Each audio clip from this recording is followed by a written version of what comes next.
नमस्कार दोस्तों, स्वागत है आप सभी का बालकृष्ण इंस्पायर इंडिया पर। मैं हूं आपका दोस्त बालकृष्ण, जो लाया हूं आज आप सभी के लिए एक ताजा तरीन एपिसोड। आज हम बात करने वाले हैं इंग्लिश में फ्यूचर कंटीन्यूअस टेंस के बारे में। तो सबसे पहले क्लास की शुरुआत हम मोटिवेशन कोट के साथ करते हैं। तो चलिए, लहरों को देखकर कभी नौका पार नहीं होती, लहरों को देखकर कभी नौका पार नहीं होती, कोशिश करने वालों की कभी हार नहीं होती। तो दोस्तों, जीवन में कई बार हमारे साथ बड़े लक्ष्य के साथ बड़ी विषम परिस्थितियां आती हैं, बड़ी कठिनाइयां आती हैं। तब हमें ऐसा लगता है कि हमें ये अपना लक्ष्य छोड़ देना चाहिए, लेकिन हमें ऐसा नहीं करना चाहिए। हमेशा निडर होकर उन दुर्लभ परिस्थितियों का सामना करना चाहिए, कठिन परिश्रम करते रहना चाहिए और धैर्य के साथ निरंतर अपने लक्ष्य की ओर कदम बढ़ाने चाहिए। और याद रखना, सफलता एक दिन में नहीं मिलती, परंतु सफलता एक न एक दिन अवश्य मिलती है। केवल और केवल ये निरंतर प्रयास, मेहनत, परिश्रम और धैर्य मांगती है। तो चलिए, हम शुरुआत करने वाले हैं आज की क्लास की। हम बात करेंगे future continuous tense. Future continuous tense का परिचय। फ्यूचर कंटिन्यूअस टेंस का प्रयोग ऐसी क्रिया, ऐसे कार्यों को व्यक्त करने के लिए किया जाता है जो भविष्य में किसी निश्चित समय पर जारी रहते हैं। इनको व्यक्त करने के लिए फ्यूचर कंटिन्यूअस टेंस का प्रयोग करते हैं। जी हाँ। अब इसको पहचानेंगे कैसे? इसकी पहचान, फ्यूचर कंटिन्यूअस टेंस की पहचान। जिन हिंदी वाक्यों के अंत में जिन हिंदी वाक्यों के अंत में रहा होगा, रही होगी, रहे होंगे आदि शब्द आते हैं, वह वाक्य फ्यूचर कंटिन्यूअस टेंस का होता है। अब इसमें हम पहचानेंगे, इसमें हेल्पिंग वर्ब कौन लगेगी अर्थात सहायक क्रिया कौन लगेगी, और वर्ब मतलब क्रिया कौन सी लगेगी, इसके क्रिया और सहायक क्रिया देखेंगे। इसमें जो हेल्पिंग वर्ब लगती है वो है विल बी, और इसकी जो वर्ब है, क्रिया है, उसमें वर्ब की आईएनजी फॉर्म लगती है अर्थात बेस फॉर्म प्लस आईएनजी। तो चलिए, हम एक एक स्टेप बाय स्टेप समझेंगे। सबसे पहले पढ़ेंगे साधारण वाक्य अर्थात अफर्मेटिव सेंटेंसेज, उसके बाद नकारात्मक वाक्य मतलब नेगेटिव सेंटेंसेज, उसके बाद इंट्रोगेटिव सेंटेंसेज अर्थात प्रश्नवाचक वाक्य। तो चलिए, सबसे पहले हम शुरुआत करते हैं अफर्मेटिव सेंटेंस अर्थात साधारण वाक्य। चलिए,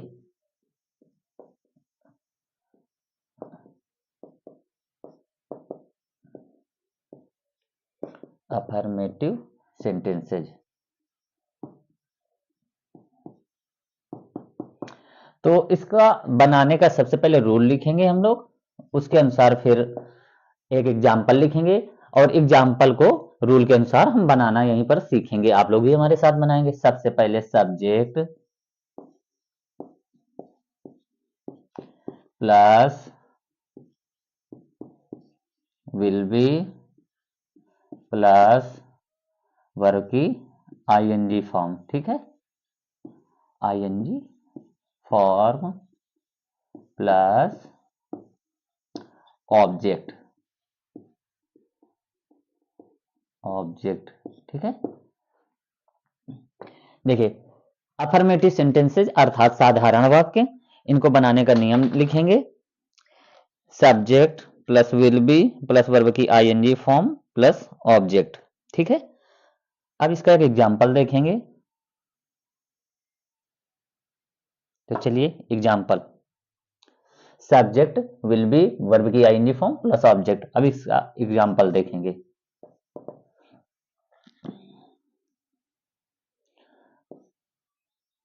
वह गाना गा रहा होगा, ठीक है। वह गाना गा रहा होगा, हमने अभी बताया था आप लोगों को पहचान पे कि जहां पर रहा होगा, रही होगी या रहे होंगे शब्द आते हैं, वह वाक्य फ्यूचर कंटिन्यूअस टेंस का होता है। तो इसमें देखिए, रहा होगा दिया गया है। अब इसके बाद हम रूल देखेंगे, रूल के अनुसार ये उदाहरण हम बनाएंगे। तो सबसे पहले बोल रहा है सब्जेक्ट, तो सब्जेक्ट ही, उसके बाद बता रहा है विल बी, तो ही विल बी, उसके बाद वर्ब की आईएनजी, तो सिंग गाना हो गया, उसके बाद आईएनजी लग गई सिंगिंग, और गाना a song, he will be singing a song. Subject subject will be verb की आईएनजी फॉर्म ऑब्जेक्ट। फिर से देखिए, subject subject will be verb की आईएनजी फॉर्म उसके बाद ऑब्जेक्ट। वह गाना गा रहा होगा, he will be singing a song. अब इसका सेकेंड एग्जाम्पल देखेंगे। ठीक है, देखिए,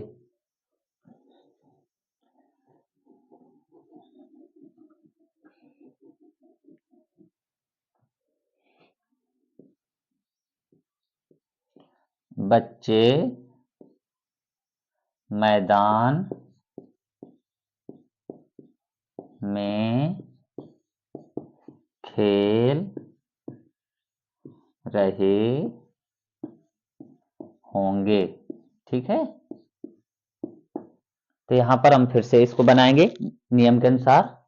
तो सबसे पहले सब्जेक्ट द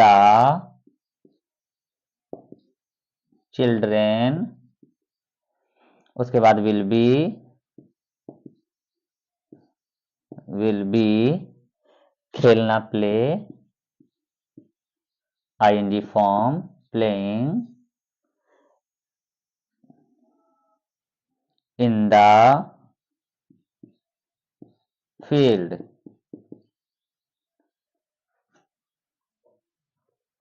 बच्चे मैदान में खेल रहे होंगे, the children will be playing in the field. ठीक है, फिर से देखिए नियम के अनुसार, subject subject will be verb की आईएनजी फॉर्म उसके बाद ऑब्जेक्ट। बच्चे मैदान में खेल रहे होंगे, the children will be playing in the field. अब हम बात करने वाले हैं निगेटिव सेंटेंसेज अर्थात नकारात्मक वाक्यों के बारे में। ठीक है, चलिए शुरुआत करते हैं सेकेंड पार्ट।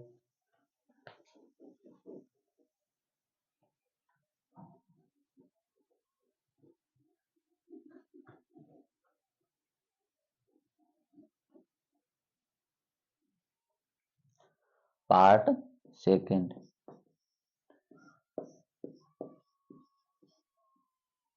निगेटिव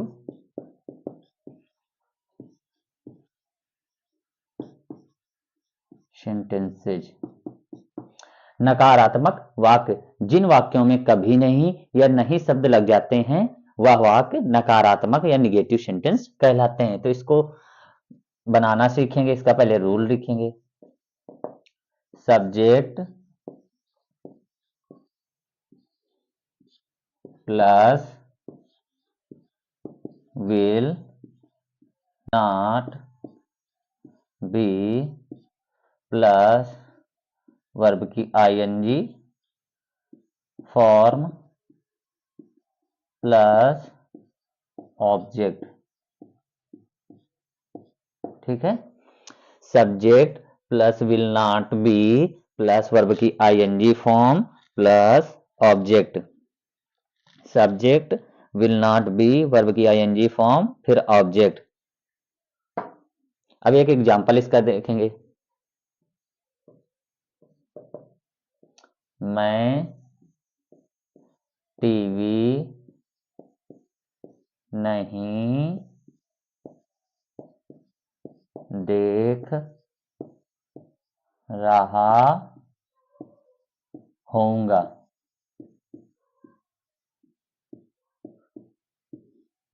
ठीक है, मैं टीवी नहीं देख रहा होऊंगा। सबसे पहले सब्जेक्ट आई, उसके बाद will not B, I will not B, उसके बाद वर्ब की आईएनजी फॉर्म, तो वॉच, वॉच का वॉचिंग हो जाएगा, आई विल नॉट बी वॉचिंग, और उसके बाद टीवी ऑब्जेक्ट। ठीक है, फिर से देखिए, subject subject will not be verb की आईएनजी फॉर्म उसके बाद ऑब्जेक्ट, ऑब्जेक्ट हो गया ये। ठीक है, मैं टीवी नहीं देख रहा हूंगा, I will not be watching TV. अब इसका सेकंड एग्जांपल देखेंगे।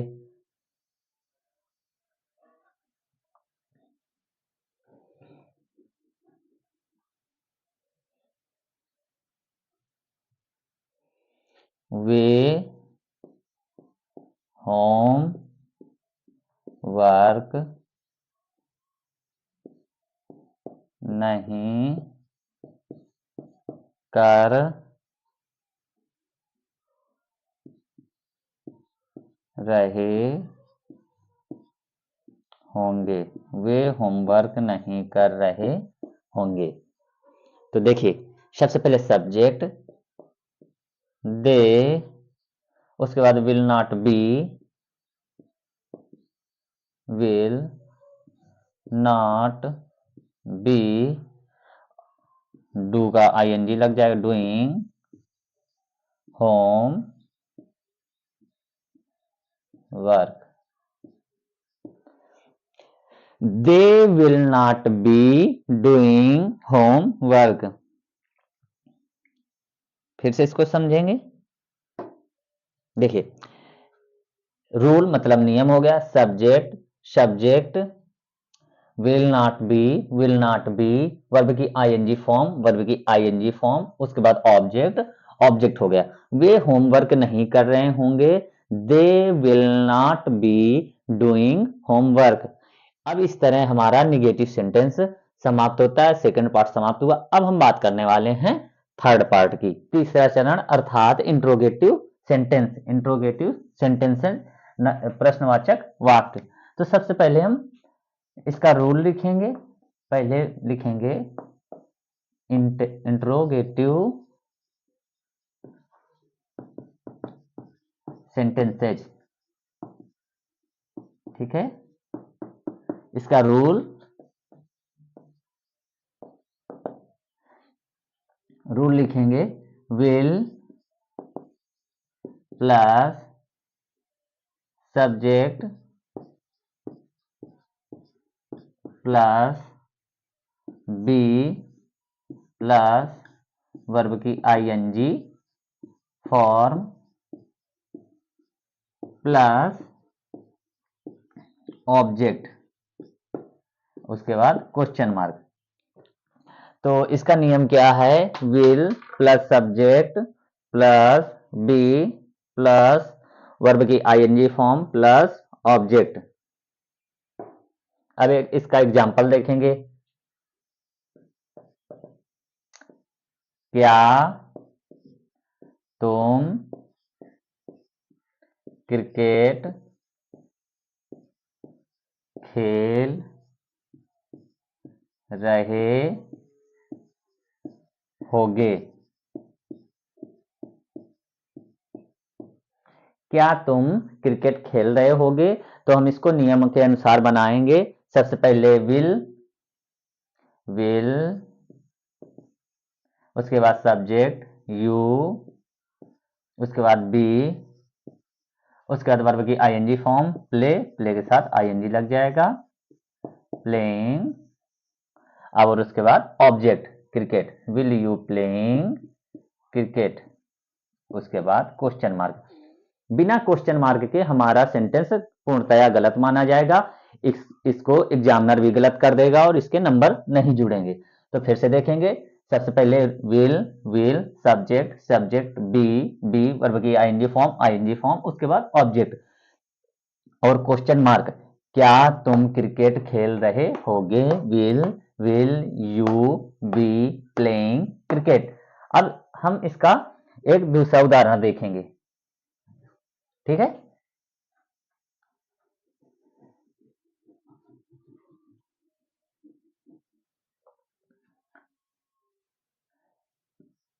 क्या वह पढ़ाई कर रही होगी? क्या वह पढ़ाई कर रही होगी? विल सी बी पढ़ाई करना स्टडी और आईएनजी फॉर्म लग जाएगा स्टडीइंग और उसके बाद क्वेश्चन मार्क। क्या वह पढ़ाई कर रही होगी? Will she be studying, will subject, subject be verb की आईएनजी फॉर्म ऑब्जेक्ट, ऑब्जेक्ट इसमें दिया नहीं गया, क्या वह पढ़ाई कर रही होगी, विल सी बी स्टडिंग। इस तरह हमने आज फ्यूचर कंटीन्यूअस टेंस के अलग अलग पार्ट पढ़े, उनको बनाने का नियम सीखा और उसके साथ उदाहरण भी देखे और उनको बनाया भी। तो सबसे पहले हमने सीखा अफर्मेटिव सेंटेंस अर्थात साधारण वाक्य, फिर उसके बाद हमने सीखा नेगेटिव सेंटेंस नकारात्मक वाक्य, फिर हमने सीखा इंट्रोगेटिव सेंटेंस प्रश्नवाचक वाक्य। इसमें हमें हेल्पिंग वर्ब हमेशा विल बी यूज करनी है और वर्ब की आईएनजी फॉर्म अर्थात बेस फॉर्म के साथ आईएनजी लगाना है। तो इस तरह हमने आज सीखा फ्यूचर कंटीन्यूअस टेंस और उसको बनाने के नियम और एग्जाम्पल। और आप लोगों से गुजारिश है, यदि आप लोगों ने अभी तक हमारे चैनल को सब्सक्राइब नहीं किया तो अभी कर लें ताकि अगले वीडियो की नोटिफिकेशन आपको समय से मिल सके। और यदि हमारा वीडियो आपको पसंद आया हो तो इसे लाइक करें, अपने दोस्तों के साथ शेयर करें तथा इसे सब्सक्राइब करना ना भूलें। इससे हमें और बेहतर क्लास लाने की प्रेरणा मिलती है। फिर मिलते हैं हम एक और जानकारीपूर्ण क्लास के साथ। तब तक के लिए अपना ख्याल रखें, पढ़ते रहें और अपने माता पिता तथा बुजुर्गों का सम्मान करें, बच्चों को प्यार दें और इस प्रकार निखारें अपना व्यक्तित्व अपना व्यक्तित्व इस प्रकार निखारें कि स्त्रियां और बच्चे आपके साथ सुरक्षित महसूस करें।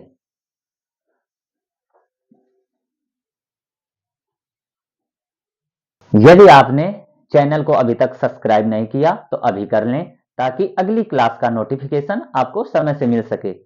और आप लोग कमेंट बॉक्स में ये जरूर बताएं आपको ये क्लास कैसी लगी। यदि हमारी क्लास आपको पसंद आई हो तो इसे लाइक करें, अपने दोस्तों के साथ शेयर करें तथा इसे सब्सक्राइब करना ना भूलें। इससे हमें और बेहतर क्लास लाने की प्रेरणा मिलती है। हम जल्द ही मिलेंगे एक बेहतर जानकारीपूर्ण क्लास के साथ। तब तक के लिए पढ़ते रहें, अपना ख्याल रखें और अपने माता पिता तथा बुजुर्गों का सम्मान करें, बच्चों को प्यार दें, अपना व्यक्तित्व इस प्रकार निखारें, स्त्रियां और बच्चे आपके साथ सुरक्षित महसूस करें। धन्यवाद।